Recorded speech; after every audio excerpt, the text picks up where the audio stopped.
A fresh corpse arrives at a morgue in the United States. Rumor has it that before his death, he is the killer who eliminates 9 innocent people. Just as the medical examiners prepare to collect surface data from the corpse, Amy suddenly hears a strange noise. Looking puzzled, she leans toward the corpse. Oh my God.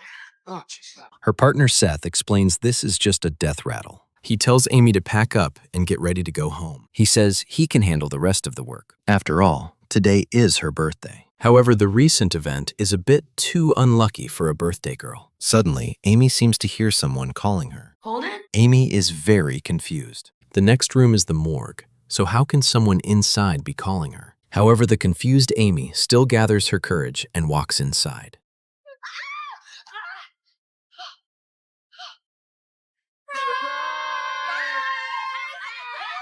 It turns out her friends worry she has no time to celebrate, so they simply move the birthday party into the morgue. Furthermore, the boss personally approves this. But what everyone does not know is that this seemingly normal party will doom them all. After a few rounds of drinks, everyone starts exploring the unknown areas. They already see on the news that there is a rampaging serial killer. He is brought here after rescue efforts fail. Driven by curiosity about the unknown, Tamara and Carter fumble around and find Jacob's corpse. I really don't think this is a good idea. Hearing her boyfriend say this, Tamara goes even further and kisses Jacob's corpse. Tamara, what the fuck are you doing? What? God! Carter believes the dead should be respected, and his girlfriend's actions are really going too far. Seeing her boyfriend get angry, Tamara has a clever idea and decides to coax him right there. However, it does not take long for the two to realize that the corpse beside them has disappeared at some point. At this moment, Tamara seems to realize the seriousness of the situation. Her boyfriend comforts her, saying this might just be a prank by their friends. But Tamara asks a very tricky question. If someone's just being a dick, why are you whispering? What? Ow!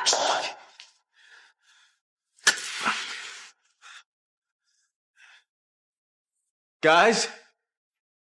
You down here? Okay, let's go. Oh, ow, ow, ow. Did you hear that?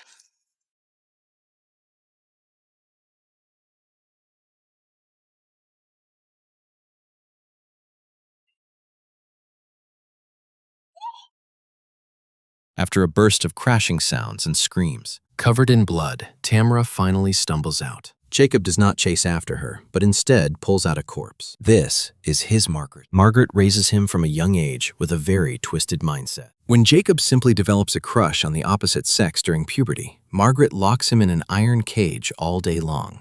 Why do we say Margaret has a twisted mind? For example, if Margaret considers laziness a sin, then homeless people begging on the street are also guilty of it. She does not care about survival personality or environment at all. As long as she thinks you are guilty, you must be blinded. And she even euphemistically calls this absurd practice the hand of God. Over time, Margaret's oppression turns Jacob into a ruthless killing machine. But this flawed education never completely destroys Jacob's humanity. 2 days ago, Jacob meets his dream girl. This leads him to bravely disobey Margaret for the first time, and he violently throws her. Just like that, he personally kills his Margaret. Ultimately, Jacob really cannot let off someone who wants to kill him. However, he is heavily outnumbered. Finally, while being besieged by the 3 people, Jacob gets a steel pipe stabbed into his eyes. Then he falls from the 10th floor and happens to be pierced by the steel rebars below. As for why he does not die in the morgue, I guess his heart leaps into his throat the moment he falls from the 10th floor, which prevents the steel rebar from piercing Jacob's heart. And now, as Jacob looks at Margaret's cold corpse in front of him, his last remaining shred humanity is about to vanish. The frightened Tamara runs around like a headless chicken and forgets which way she came from. Her shouts are heard loud and clear by Holden on the other side. Just as he follows the sound, an accident happens. Jacob already chooses a handy weapon. He is determined to make everyone who disrespects this solemn place pay the price. Holden's calf is tightly caught by an iron hook. No matter how he struggles, it is completely useless.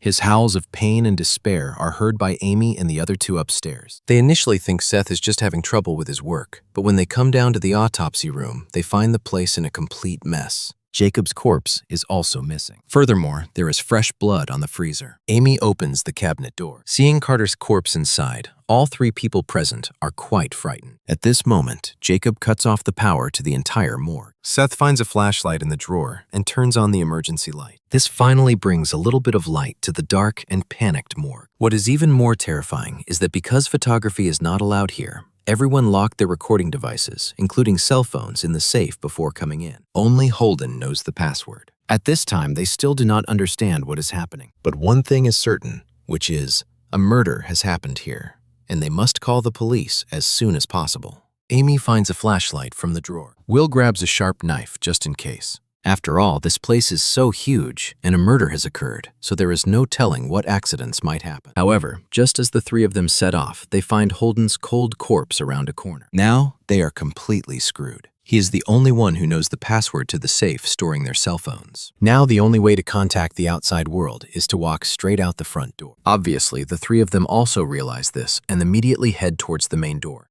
Oh, God. Hey. Oh, my God. Come here. Come here. It's okay. Hey. After the panicked Tamara calms down, she tells her companions that the serial killer reported in the news is not dead. He brutally kills Carter. Although returning from the dead is hard to believe looking at the blood on Tamara and the mysteriously shut-off power, everyone knows this is definitely not a simple prank. What they need to do now is leave this dangerous place as soon as possible. Seth, who is on another floor, prepares to go to the electrical room to see if there is a problem with the wiring. At this moment, he drops his flashlight on the ground. What the hell? Seth thinks he is seeing things. The corpse that should be lying in the freezer is now standing right in front of him. If it is not for Jacob losing an eye and misjudging the distance, that slash just now would truly send him straight to the afterlife. In front of a security door, Seth bumps into Amy and her two companions. At first, they do not understand why Seth locks the door after coming in until a dark hand reaches inside.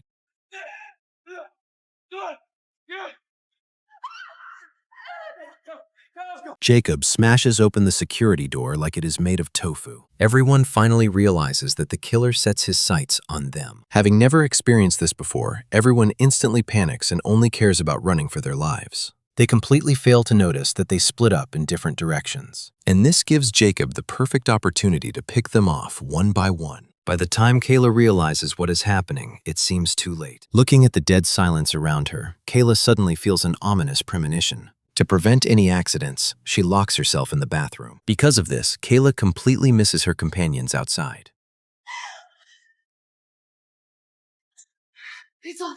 It's off. It's off. It's off. At this moment, an accident happens.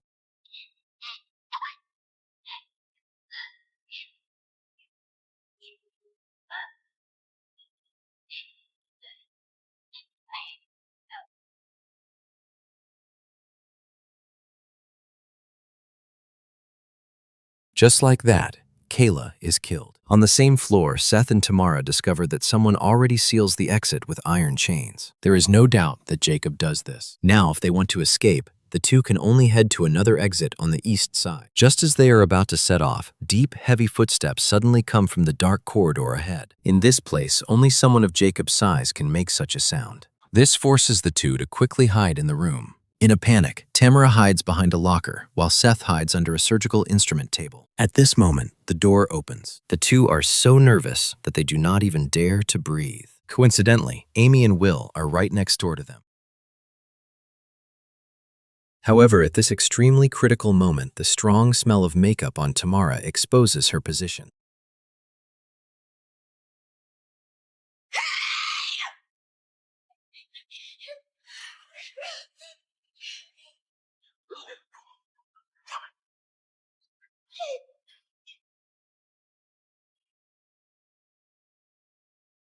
However, unfortunately, Jacob's vision is affected, but it has absolutely nothing to do with his reaction time.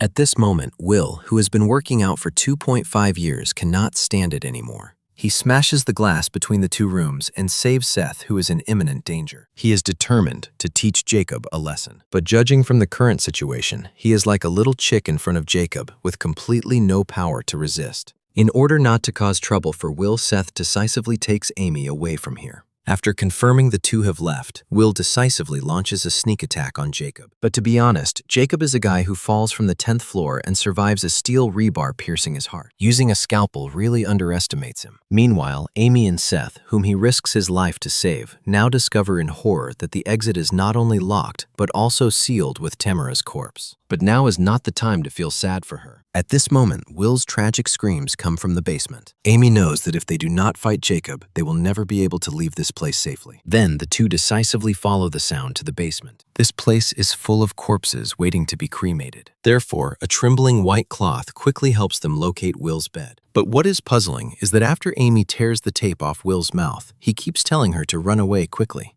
Before Amy can figure out what is going on, a hacksaw suddenly appears in front of them.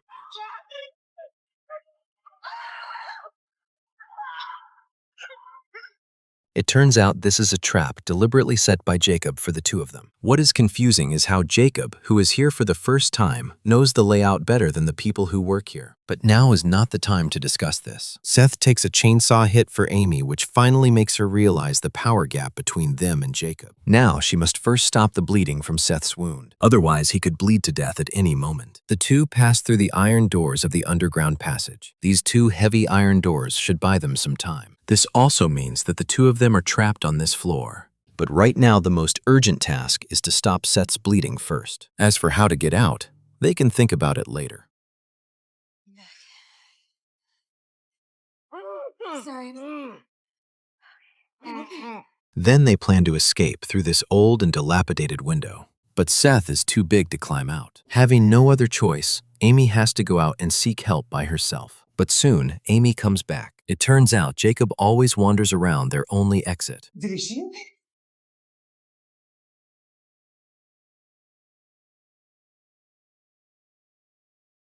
It seems Jacob does not notice them. Since he always guards this area, the two decide to take a desperate risk and go around to the other exit. Just as Amy takes the key to open the door, an accident happens. Amy? Amy? Amy! No! This guy definitely has a wall hack. Their plan is completely within Jacob's prediction. Seth knows now is not the time to fight head-on. Looking at how he is built like a bull, there is no way to fight him. The only way out is to find a chance to land a fatal sneak attack in the dark. But unexpectedly, Seth chooses the most basic physical attack. He not only fails to cause any damage to Jacob, but also gets ruthlessly beaten up by him.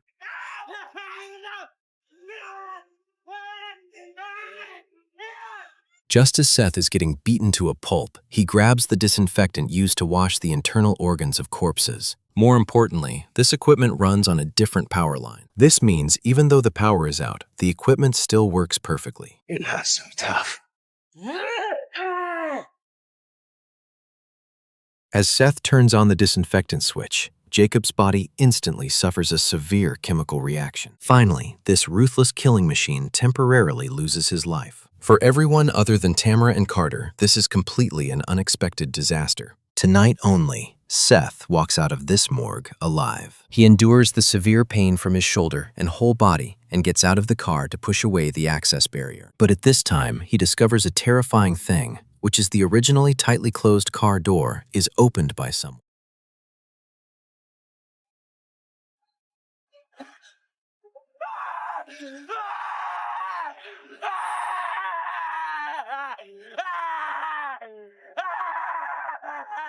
The movie plot ends here. In See No Evil 1, there is a story plot and conflict along with a lot of the tense atmosphere of the Maze Hotel. However, in this sequel movie, Jacob not only miraculously resurrects, but also knows the terrain here better than the main cast. Furthermore, there are so many serial killer tools in a morgue, so is this realistic? If the first movie conveys to the audience that positive education from the family of origin is the most important thing, I really do not understand what the director wants to express in the second movie. Could it be that Jacob is not confined to a mortal body and truly becomes the hand of God? Because of this, the ratings of the two movies have a staggering difference of 1.4 points. See you next time. If this rating drops any further, it will probably catch up to 74. Today's story ends here. Movies are not reality, but reality is often more cruel than movies. See you next time.